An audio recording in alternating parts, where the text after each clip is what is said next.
করেননি ভিন রাজ্য থেকে আসা বিজেপির তারকা প্রচারকরা।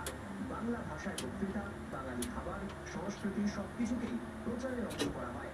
সেই ধারাবাহিকতাতেই ফুটবলকেও রাজনৈতিক বার্তার বাহক হিসাবে ব্যবহার করা হচ্ছে বলে মত রাজনৈতিক মহলের একাংশের।